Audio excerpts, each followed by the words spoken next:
नमस्कार, युवा मंच यूट्यूब चैनल पर आप सभी का स्वागत है। मित्रों, जैसा कि आप सब जानते हैं कि कल टीजीटी परीक्षा को लेकर के उत्तर प्रदेश शिक्षा सेवा चयन आयोग पर बड़े आंदोलन का आगाज किया गया था, जिसमें परीक्षा नियंत्रक महोदय ने परीक्षा कराने की स्थिति स्पष्ट कर दी है।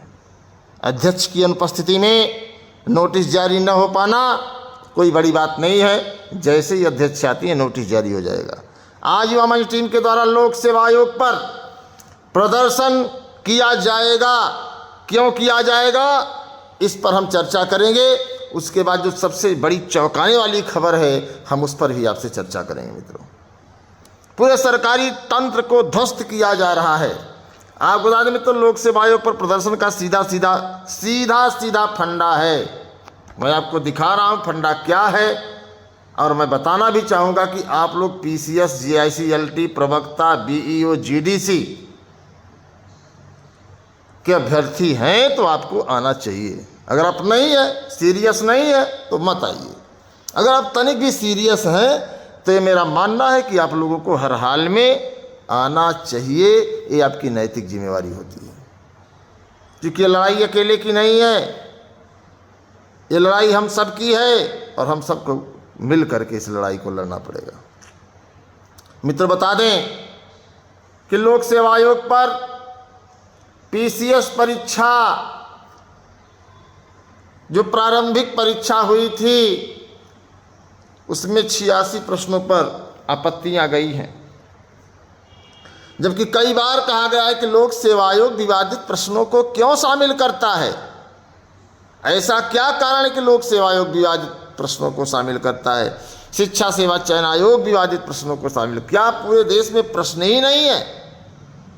साथ ही साथ फाइनल उत्तर कुंजी नहीं जारी हुई, और किस अभ्यर्थी ने कितना अंक पाया है, कितना नंबर पाया है, इसका भी कोई डाटा नहीं देते ये लोग। ऐसे में मनमाने तरीके से जिसको जितना नंबर चाहे, जिसको चाहे अंदर कर दें, जिसको चाहे बंद बाहर कर दें, ये वाला खेल नहीं चलने वाला है। सभी साथियों को लोक सेवा आयोग पर 11 बजे आज ही पहुंचना है, और सभी लोग पोस्ट भी शेयर कर दें।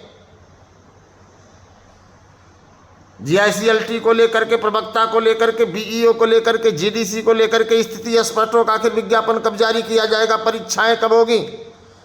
8 साल 7 साल 8 साल से जो है जीआईसी-एलटी का विज्ञापन नहीं आया, 5 साल से प्रवक्ता का विज्ञापन नहीं आया, बीईओ का विज्ञापन नहीं आया भैया।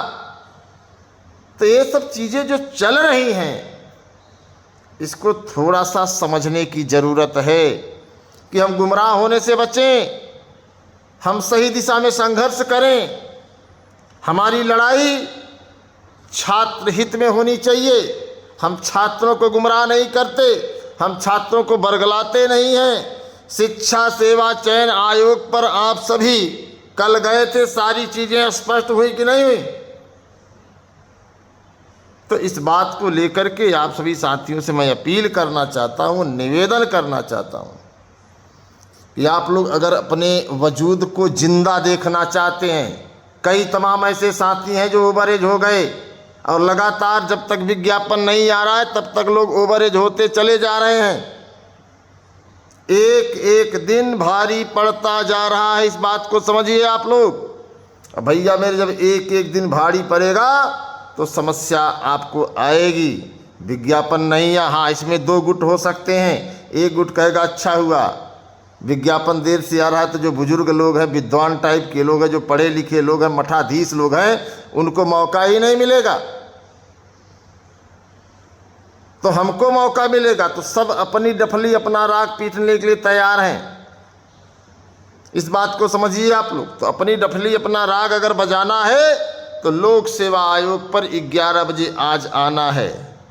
फैसला आपके हाथ में है, निर्णय आपके हाथ में है कि आखिर आप क्या सोच रहे हैं, आप क्या करने जा रहे हैं। इन सभी चीज़ों पर आपको गंभीरता से विचार करना होगा।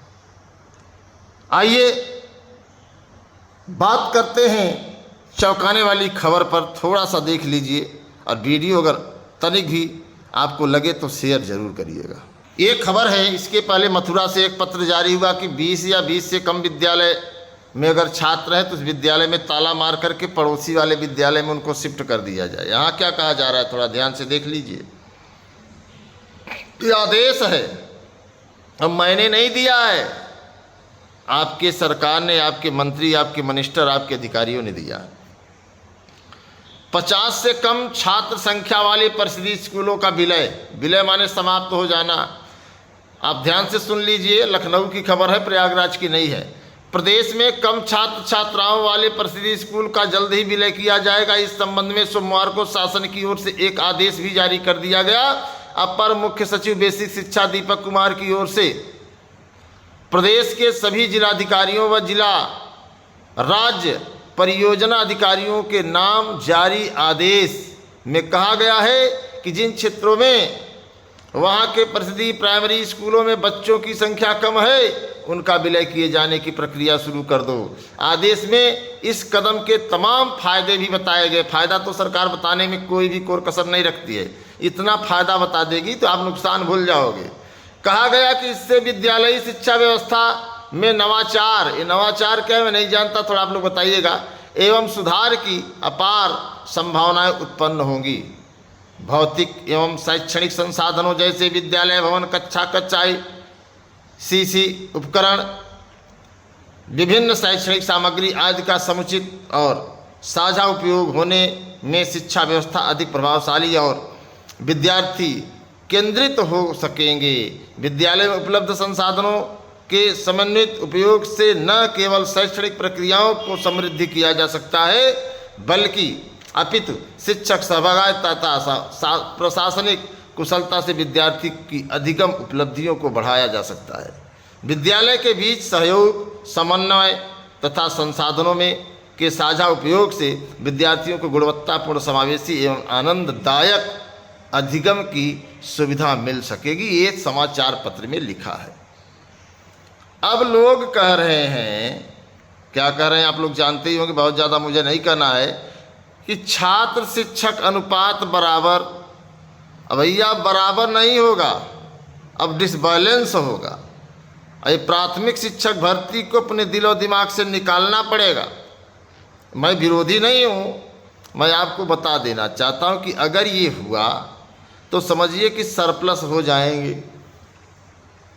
एनसीटी की गाइडलाइन आप लोग जानते ही हैं, कितने छात्र पर कितने शिक्षक होते हैं। तब इसके लिए कुछ करिए, नहीं 50 से कम संख्या वाले परिषदीय स्कूल जब विलय हो जाएंगे तो एक बंद हो जाएगा। एक जब बंद हो जाएगा तो उसका हाल क्या होगा पता है आपको भैया, कि ताला लगा हाय लगा। कितने विद्यालय परिषदीय बंद हो गए। तो जो लोग हैं अपने बच्चों को थोड़ा सा प्राइमरी विद्यालय में पढ़ाने का काम करिए भैया, थोड़ा सा निगरानी करिए, थोड़ा सा मास्टर साहब को टाइट करिए। मास्टर साहब समय से पहुंच रहे कि नहीं पहुंच रहे, पढ़ाई हो रही नहीं, कापी किताब विषय सब्जेक्ट सब बना है कि नहीं बना है, इस पर थोड़ा सा आप लोगों को गंभीरता से विचार करना होगा। अब आप ये सोच रहे हैं कि भैया मेरे जब विलय हो जाएगा तो फिर विलय होने के बाद उदय नहीं होता, निकलता नहीं है। इसलिए प्राथमिक शिक्षक भर्ती के लिए सबसे चिंताजनक, सबसे दुखदाई और सबसे हताश और निराश कर देने वाली खबर है। और आपको बता दें कि अगर ऐसा होगा मित्रों तो भर्ती आप दिमाग से निकाल दीजिए, प्राथमिक शिक्षक भर्ती की। और यही हाल GICLT में भी होगा, यही हाल प्रवक्ता में भी होगा, यही हाल GDC में भी होगा, यही हाल TGT PGT में भी होगा। ऐसा नहीं है कि लगेगी आग तो आएंगे अकेले घर जद में, ना ना ना, लगेगी आग तो आएंगे कई घर जद में। इस गली में सिर्फ मेरा ही मकान नहीं, अभी तो प्राथमिक की बात है, अभी माध्यमिक, हायर, बहुत कुछ बाकी। तो इस बात को समझिए आप लोग, और आप लोक सेवा आयोग पर पहुँचें। ज़्यादातर GIC कॉलेजों में शिक्षक नहीं हैं, कहीं एक हैं तो कहीं दो हैं। जब भर्ती नहीं होगी तो कौन अभ्यर्थी पढ़ने जाएगा भैया, बताइए कौन बच्चा पढ़ने जाएगा। धीरे धीरे सबकी कमर तोड़ दी जाएगी, इस बात को समझिए। इसलिए सभी साथियों से अपील है कि जुलाई सत्र आने वाला है, शुरू होने वाली है पढ़ाई, इसलिए विज्ञापन आ जाएगा तो थोड़ा सा गार्जियंस को लगेगा कि हो सकता है 1-2 महीने में मास्टर साहब की भर्ती हो जाए। अगर नहीं आया विज्ञापन तो इस बात को दिल और दिमाग से निकाल दीजिए कि विज्ञापन जल्दी आएगा भी। 8 साल हो गए लोगों ने गुमराह किया कि दीपावली पर आ रहा है, दशहरा पर आ रहा है, ईद पर आ रहा है, बकरीद पे आ रहा है, लेकिन कुछ कहीं नहीं आया। इसलिए युवा मंच टीम को कदम बढ़ाना पड़ा। अब युवा मंच टीम आगे निकली है। आप सभी से अपील है कि आप लोग वीडियो को ज़बरदस्त शेयर करिए और हर हाल में एन केन प्रकारेण आप उत्तर प्रदेश लोक सेवा आयोग गेट नंबर 3 पर 11 बजे ज़रूर पहुंचिए। जो भी साथी वीडियो को देख रहे हैं सभी साथियों से निवेदन है कि आप आइए, अगर अपने सपने को साकार करना चाहते हैं, अपने माता पिता की उम्मीदों पर आप खुद को खरा दिखाना चाहते हैं, वरना ओवर एज हो जाएगी, बुजुर्गों की श्रेणी में चले जाएंगे, कुछ हाथ नहीं लगेगा। एक एक दिन भारी है और सरकार का समझ जाइए फंडा जारी है। इस बात को समझिए। सभी लोग अवश्य आएं लोक सेवा आयोग पर। मैं आपके संघर्षों का साथी अनिल सिंह। जय हिंद।